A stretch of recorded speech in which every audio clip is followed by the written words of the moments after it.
Assim como na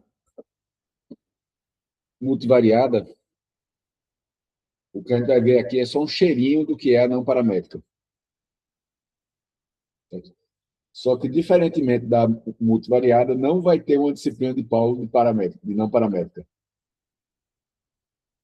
Tá? Então, não vou ficar fazendo propaganda da aula dele, porque ele não vai dar aula desse assunto. Mas a não paramétrica, eu uso um dos testes, com a certa frequência, que é o Q quadrado. Não é frequentemente utilizado em ciência do solo, porque, de um modo geral, nossos dados são adequados para a paramétrica ou para a multivariada, ou para a descritiva normal. Tá? Também não procurei. Então, quando a gente não procura, a gente não achar, não quer dizer que não exista, quer dizer simplesmente que não procurou e, portanto, não achou. No entanto, ela não deve ser considerada como uma técnica preferencial em nenhum cenário nosso, porque você perde muita informação. Tá? E nem todas as coisas que nós construímos nossos trabalhos têm equivalente na não paramétrica.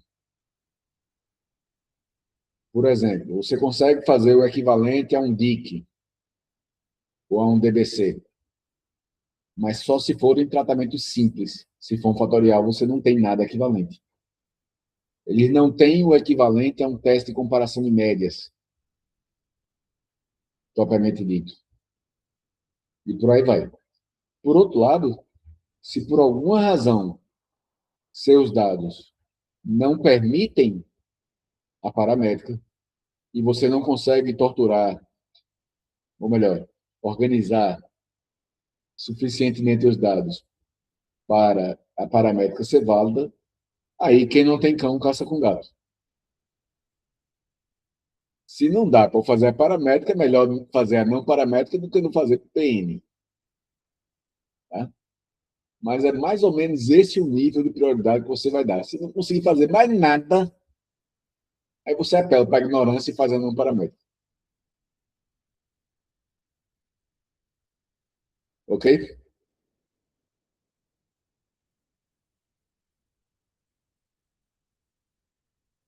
Pontos chaves. Ela não tem nenhum requerimento com relação à forma da distribuição de onde vêm os dados. Normal, anormal, binomial, Poisson, Pequepon, qualquer um deles é válido. Os métodos convertem medidas em sinais, rankings ou somas, ou seja, posições. 3 é menor do que 4, então o ranking fica diferente. Mas 3 é menor do que 40, e se só tiver 2 pontos, vão ser o mesmo ranking 1 e 2. Eu não tenho a magnitude do ranking, eu tenho um ranking. Esse é maior do que aquele, mas esse é quão maior do que aquele? Não tem. Só que é maior ou que é menor. Não quão maior e quão menor é. E os dados da paramétrica não só dizem que é maior, eles dizem é 10 vezes maior, ou é 5% maior, é 0,01% maior. Está fazendo sentido?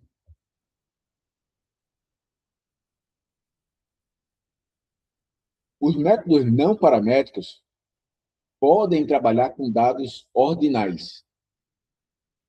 Ordinais, não ordinários, tá? O que quer dizer? Eu posso fazer estatística não paramétrica com categorias. Aqui eu não posso fazer a estatística paramétrica. E eles trabalham com a mediana, não com a média. Qual é a vantagem da mediana sobre a média?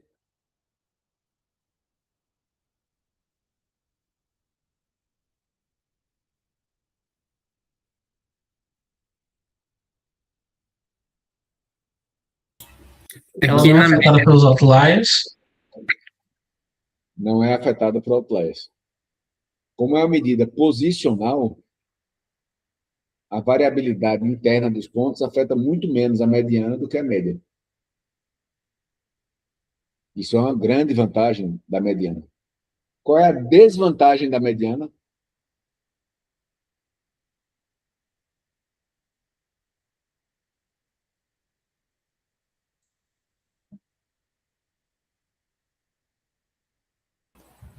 Ela deixa alguns pontos de fora, alguns pontos extremos de fora. Ela só indica o meio, mas não representa o grupo. A desvantagem é que ela não leva todo mundo em consideração. Certo? A mesma coisa que é uma vantagem também é uma desvantagem. 0, 0, 0, 0, 0, 1, 100, 100. Qual é a mediana?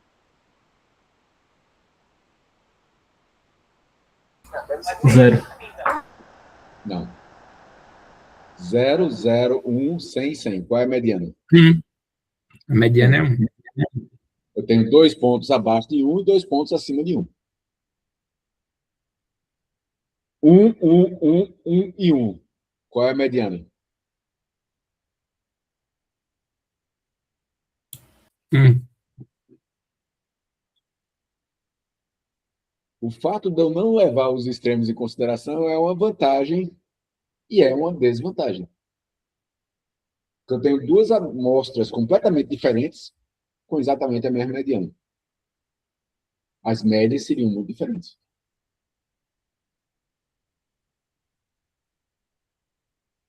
Ok, gente?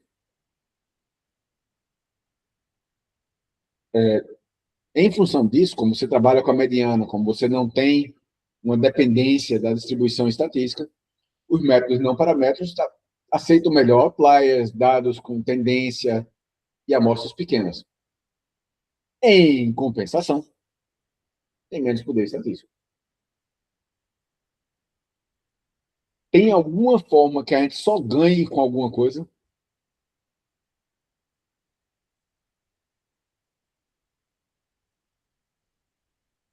Tudo tem dois lados, né? Pelo menos dois lados. A maioria das coisas tem muito mais de dois lados.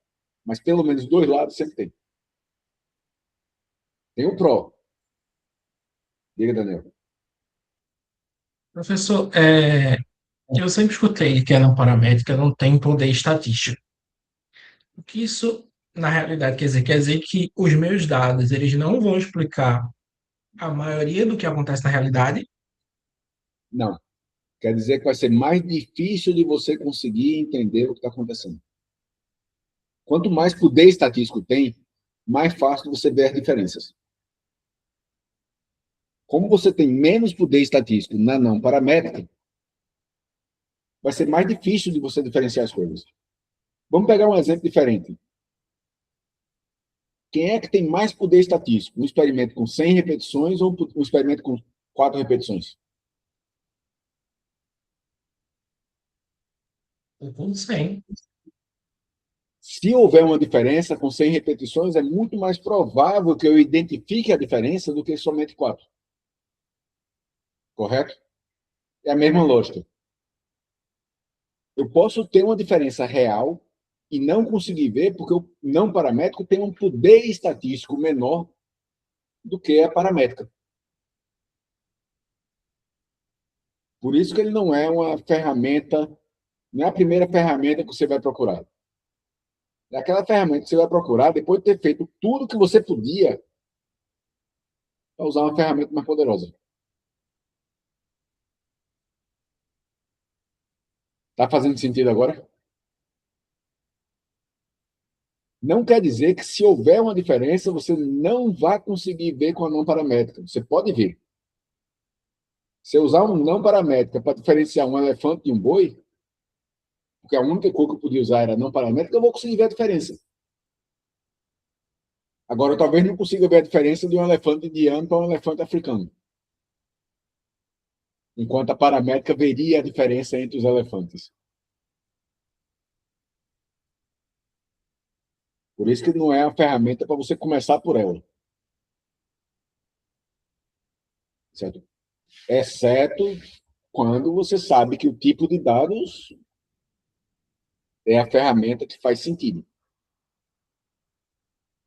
Tá? E veja que tem um Dados ponto-chave qualitativos, aí, por exemplo. dados qualitativos, você não vai conseguir utilizar a paramétrica. Você não consegue usar a paramétrica. Tá? E ele também trabalha melhor, né, com menos pontos, que é um caso que eu já usei várias vezes, o teste aqui quadrado. É o único teste que eu uso com uma certa frequência, porque se for utilizar os testes paramétricos para essa função, eu não vou conseguir encontrar nada, porque ele precisa de muito ponto, que eu não tenho para algumas coisas. Mas aí o ideal não seria preferir a não generalizada no lugar da não paramétrica?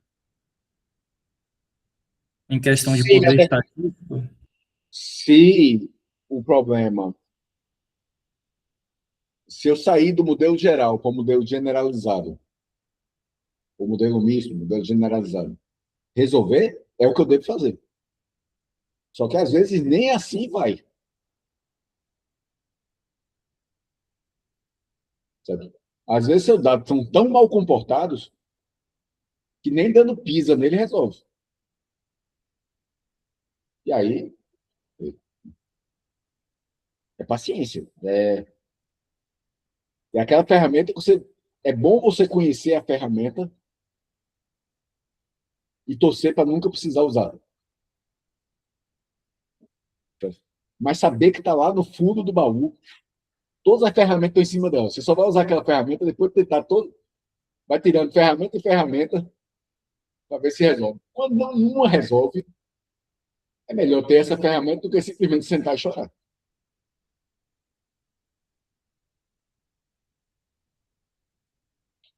Para os dados que nós costumamos trabalhar. Se você, na sua carreira, for começar a trabalhar com o pessoal de extensão rural, com comunicação, com sociologia, aí você vai provavelmente utilizar com uma frequência muito maior a estatística não paramétrica, porque a natureza dos dados leva a isso. Certo? É a natureza dos dados. O homem, o Homo sapiens, é um bichinho chato pra cacete. Não se presta muito bem para análise estatística. Então, você termina usando o que você pode usar. Se você for para essa linha. Ah, mas eu vou ser doutor em solos, eu nunca vou para esse lado. Cuspir para cima é uma mania de voltar o cuspe na cara. Certo?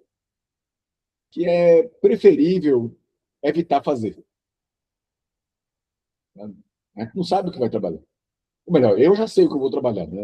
Eu tenho mais 10, 15 anos de carreira.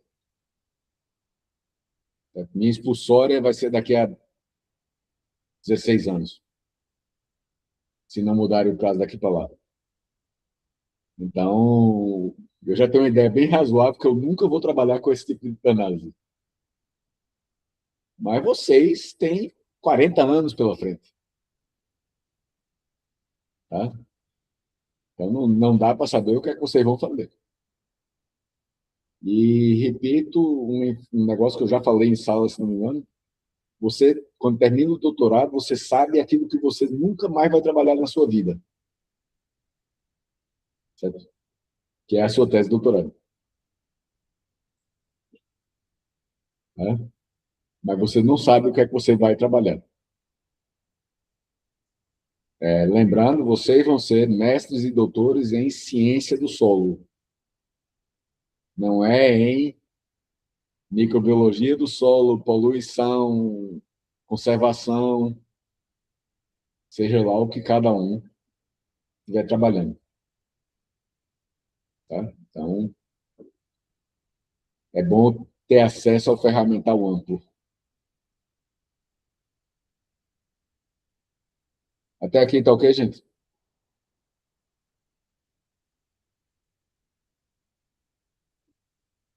É uma síntese, uma comparação dos testes. E o Coxon é basicamente equivalente ao teste T. Certo? No primeiro caso, compara uma mediana com um ponto. É como o teste T que a gente faz para regressão, em que eu comparo o B da regressão com zero.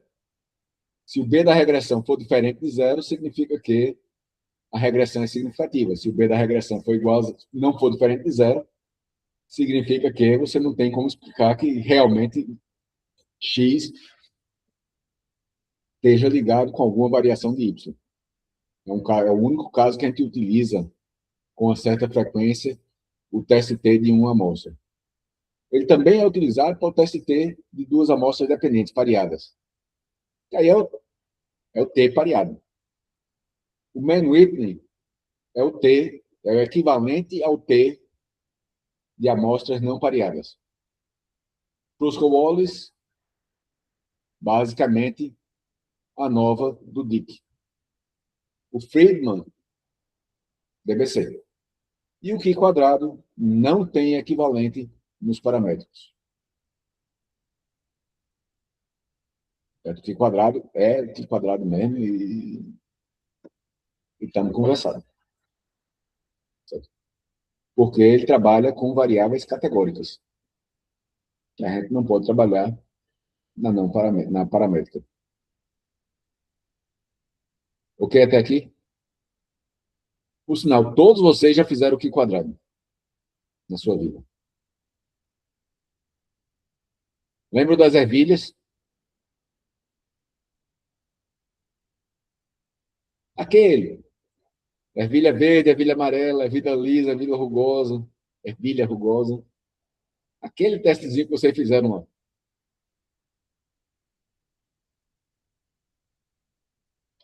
Todo mundo acordado ainda?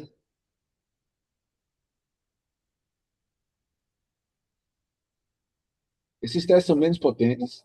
Existem os equivalentes para várias análises. Tem coisa que não tem equivalência. Não existe regressão não paramétrica. Não existe multivariável não paramétrica. Não existe fatorial não paramétrica. Não existe medição repetida não paramétrica. E não existe a paramétrica do Qi quadrado. E, por sinal, não é Qi quadradado, não. É Qi quadrado, tá? O imbecil do professor de vocês errou o nome do teste. Na versão em português. Tranquilo até aqui, gente? O caba tapado esse professor.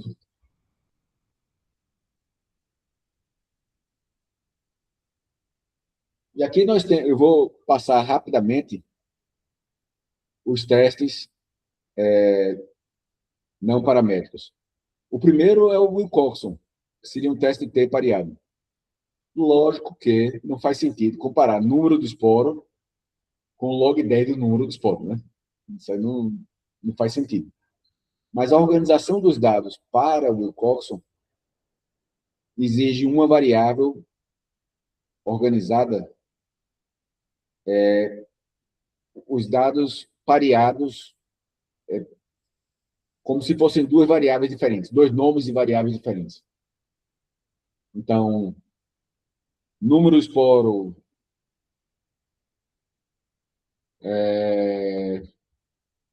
A, número esporo B,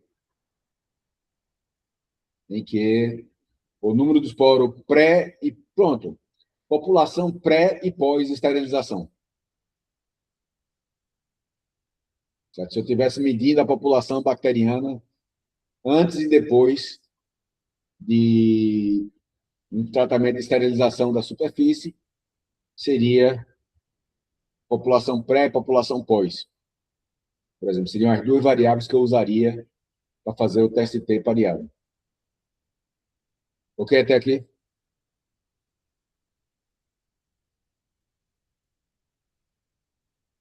Quando você mandar fazer, disser que o teste T é o true tailor, você está querendo comparar para maior e menor, só é a única coisa que você vai fazer para fazer a não paramétrica é clicar aí nesse amarelo lindo e maravilhoso que eu coloquei.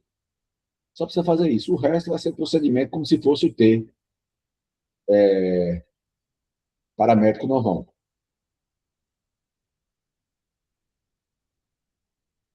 Já no T não pareado, o Mann-Whitney, você vai selecionar o TST, dizer que é o T de duas amostras, ou seja, o não pareado,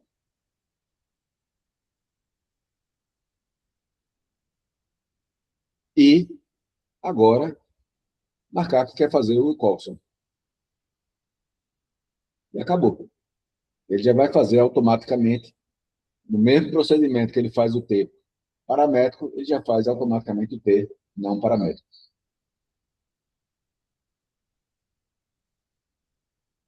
Ok?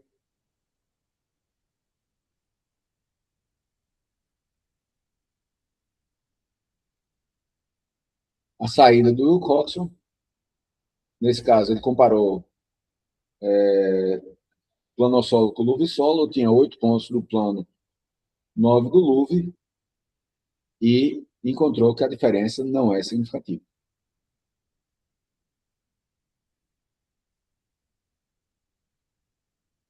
Todo mundo está conseguindo ver isso?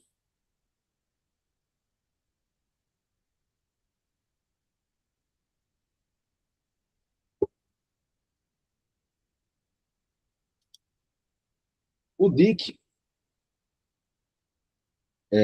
o TST a gente estava fazendo pelo mesmo caminho do paramétrico. O DIC, você vai fazer agora, ao invés de ser one-way ANOVA, é non-parametric one-way ANOVA. A diferença é só essa. O resto do processo vai seguir bastante próximo à linha que a gente tinha feito o paramétrico. Testes assintóticos, você vai fazer o teste do Wilcoxon.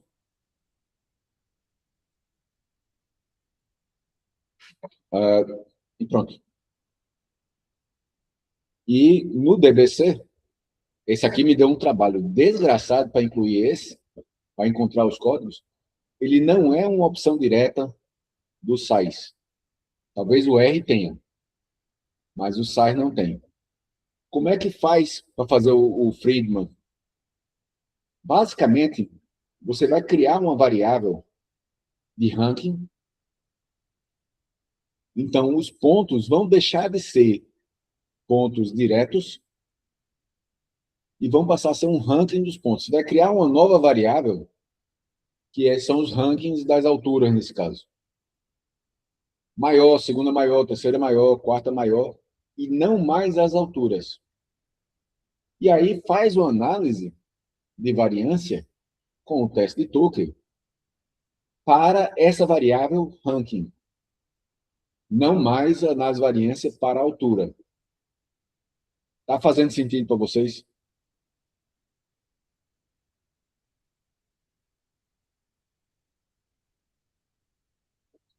Como exemplo de como a não paramétrica é menos poderosa do que a paramétrica, essa variável encontrou diferenças no Tucker a 5% para log 10 altura. Mas no Wilcoxon, no Friedman, só encontrou diferenças a 10%. O mesmo conjunto de dados. Quando eu mudei de paramétrica pelas médias para não paramétrica pelo ranking,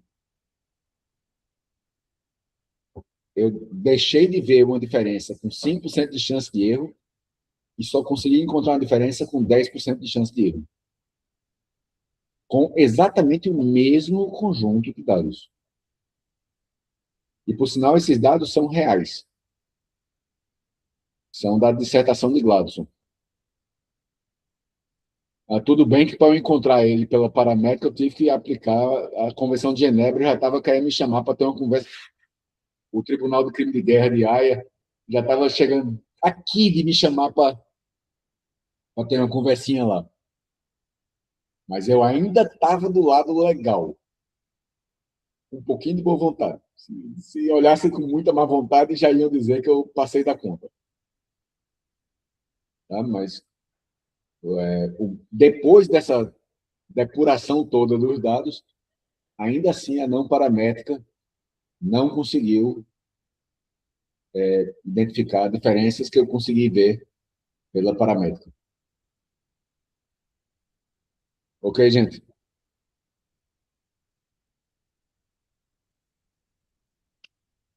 O teste Q quadrado é o único que eu uso com uma certa frequência.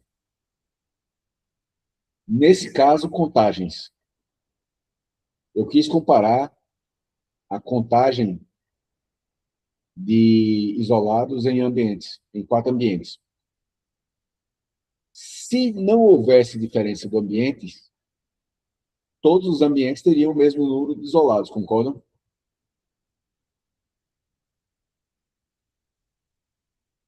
Se não houvesse um efeito entre ambientes, eles teriam o mesmo número de isolados sempre, que seria a média. Então, no Q quadrado, a gente compara uma população, um acontecido real, com um acontecido que a gente esperava que fosse acontecer. Lá, quando vocês fizeram na genética, havia uma razão teórica para dizer que em cruzamento de 2 ervilhas verdes heterozigotas teriam 3 verdes para uma amarela. Não é isso? Então, você comparava a contagem de verde com amarela para ver se dava 3 para 1.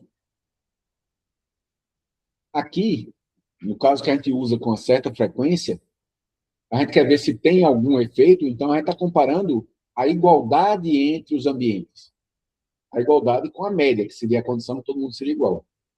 Então, compara 20 com 30, 30 com 30, 25 com 30, 45 com 30.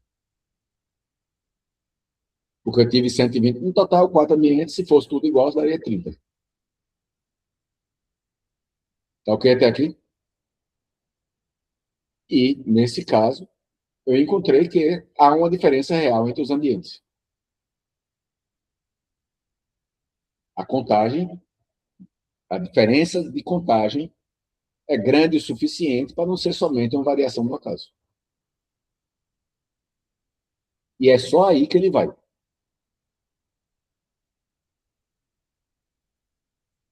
Está fazendo sentido?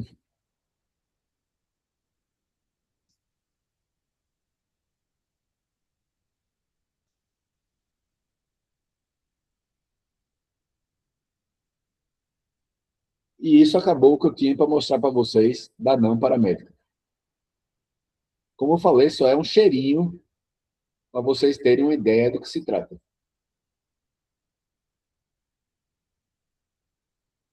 Tá? E como dessa vez eu fui o Friedman, deu para mostrar bem claramente por que aquele é menos poderoso, né? Com o mesmo conjunto de dados. Dúvidas? Dá para considerar que tem uma maior chance de ter erro do tipo 2, né? Então, Sim. Tá. Na hora que eu tenho um menor poder estatístico, eu sempre aumento a chance de cometer um erro tipo 2. De não conseguir diferenciar coisas que são diferentes. Que é basicamente isso que o erro 2 é. Dizer que não tem diferença, não conseguir identificar diferenças que realmente existem. Então, todo teste menos poderoso vai ter necessariamente, por definição, uma chance maior do tipo 2.